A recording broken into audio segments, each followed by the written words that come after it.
This is Positive Moments with Jean Walters Lucy, personal growth consultant, teacher, author, and lecturer.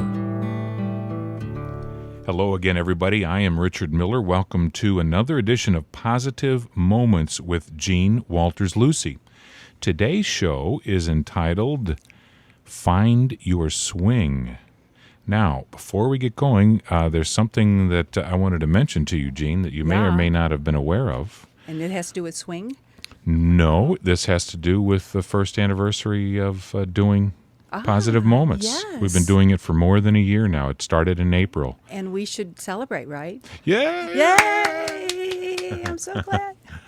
We want you to celebrate, too, so we want you to contact us and celebrate with us. Yeah, we've done 62 shows. Yeah. And so we've been doing this for more than a year. That's exciting. I know. Who'd have thunk it? Yeah, really. That's the truth. Yes. Anyway, So we're in the swing. Is Yeah. that what you're telling me? Indeed. We are in the swing, and now, Jean, take her away. All righty. In the movie, The Legend of Bagger Vance, golf is used as a metaphor for life.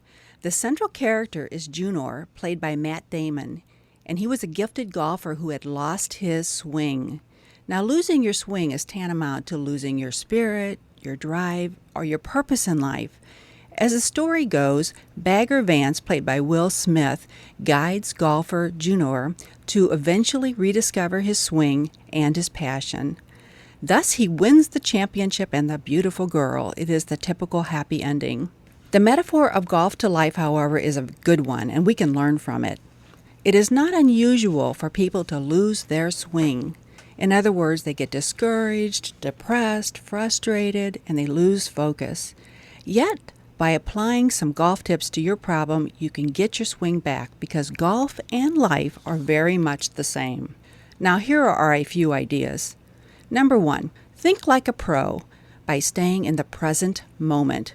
Don't concern yourself with the shot or the project you have already completed or plan for your next one. Instead, be 100% in the present moment because it is the only moment you can live and have control over.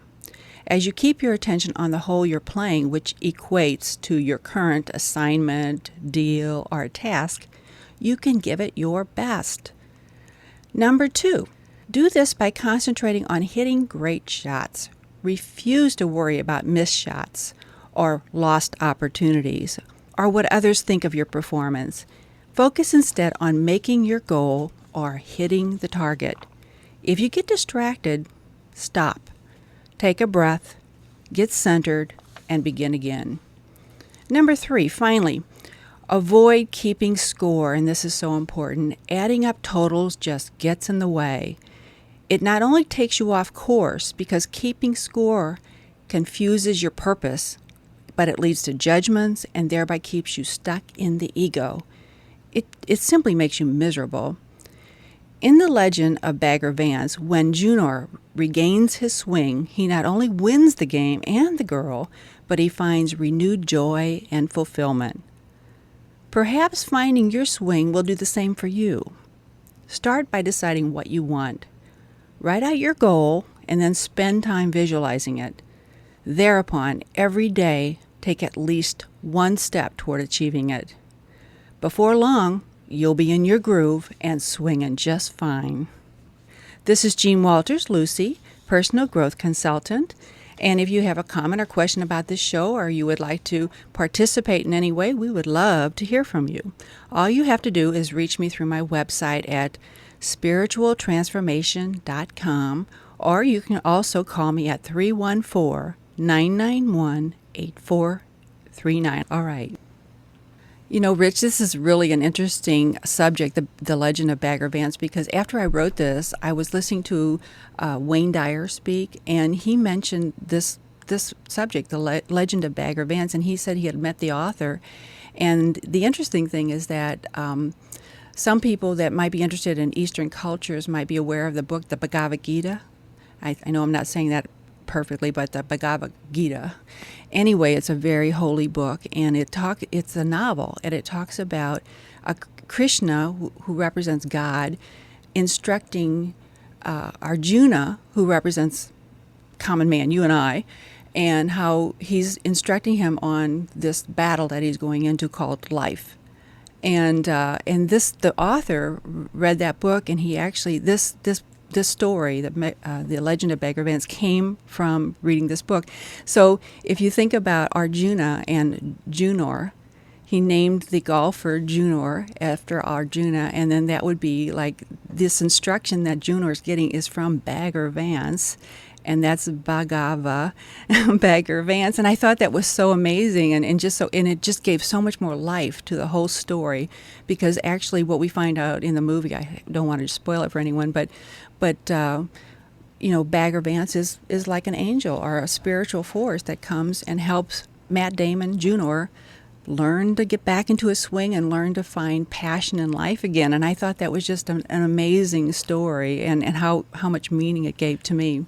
Yeah, as a teacher and an educator, Gene, I guess that you're aware that you can have wisdom, of course, and really know what you're talking about, but it's a real challenge to impart it to others in ways that they can grasp and understand. Yes, and this was so beautiful because when I saw the movie, the Will Smith part, the Bagger Vance part, he was so always in high energy. He was always smiling. He was always peaceful, and it makes so much sense because if you're coming from a high place, as you give these gifts, which is certainly something I work to do, then it really does it keeps you impervious to criticisms. It keeps you impervious to, are they getting it or not? You can just give it with great love and just let it be. And that's really what he demonstrates in the movie. I thought it was interesting, too, about not keeping score. Mm-hmm. Competition is an interesting thing and can put an edge on certain sports endeavors.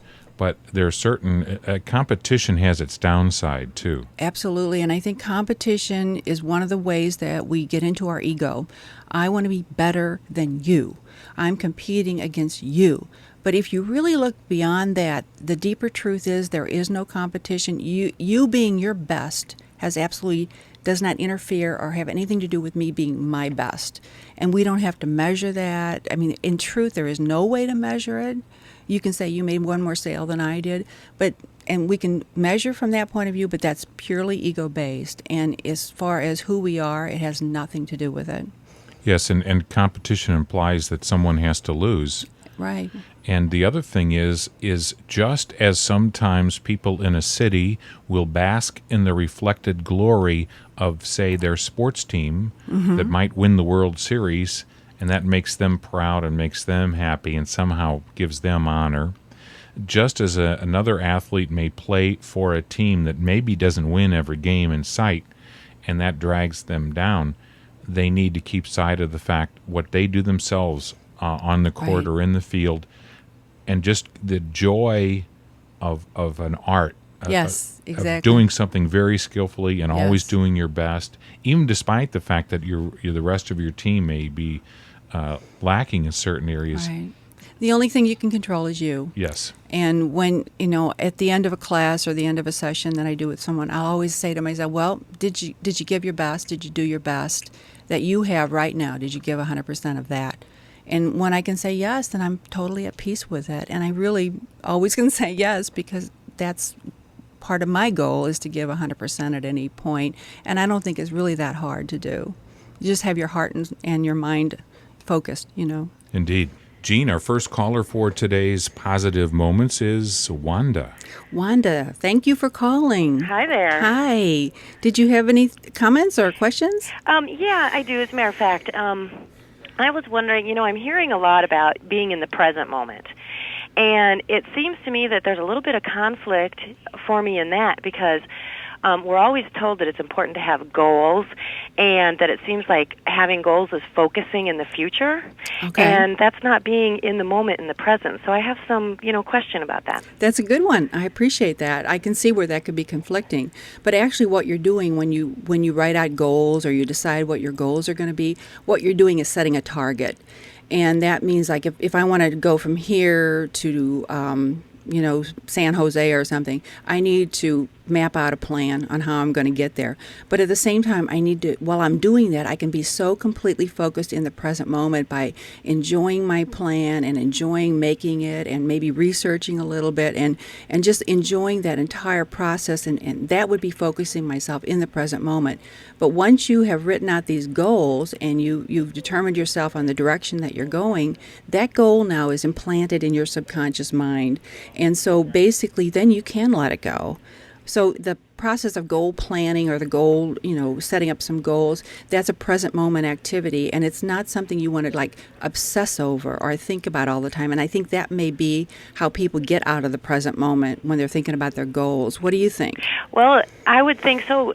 So instead of thinking about, the goal and what that looks like, it's what can I do right now as the next step? Yeah. Well, whatever's in front of you basically is your next step. Right. If it's like, I think I'll make that phone call right now, well, then that's a step. And you could even start your day by just thinking a few minutes about your goal and, like what your destination is. And then letting it go. I mean, if there's something that comes to you like, okay, I need to write that letter, then that's what I'm going to do. Then that's your step. Great. Okay? Yeah. It really can be a lot easier than sometimes people make it sound much harder than it actually is. Right. I appreciate that. Oh, okay, great. Thank you. Thanks. I'm glad that answered your question. Okay. Thanks a lot. Thank you. All right, Bye. bye. Gene, our next caller is Pam. Pam, thank you so much for calling today. What can I help you with? Well, what I'm calling about is I get stuck obsessing about what other people think of me to the point where, that's all I'm thinking about, and the focus is away from myself and what's important to me, more on what's going on with other people. And this is something that I would really like to get over, to where the focus is on, what I need to do, what I'm supposed to be doing in my life.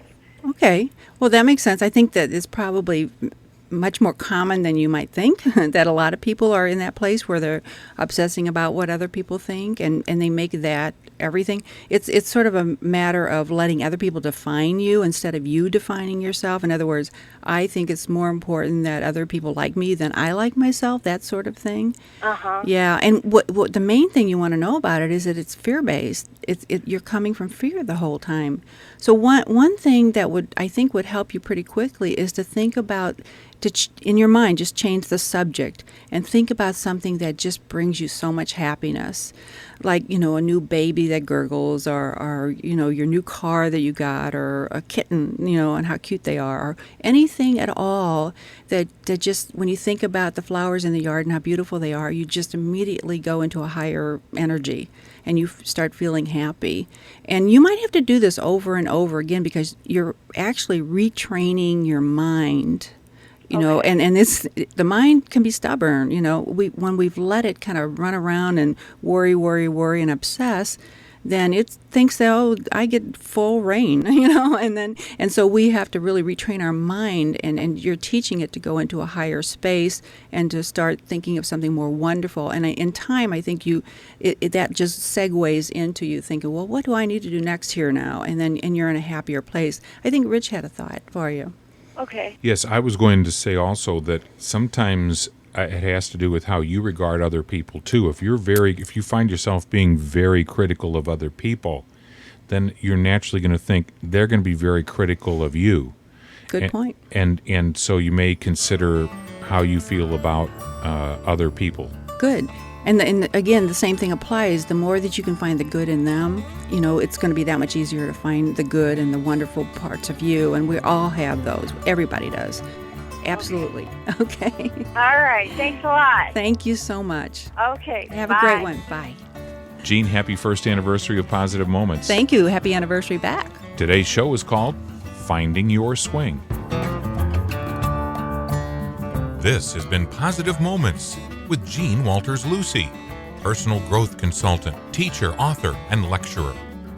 If you have comments or questions on any personal growth subject like universal law, dream interpretation, intuition, self-esteem, or self-empowerment, you can reach Jean at her website, www.spiritualtransformation.com, or call 314-991-8439 and leave a message.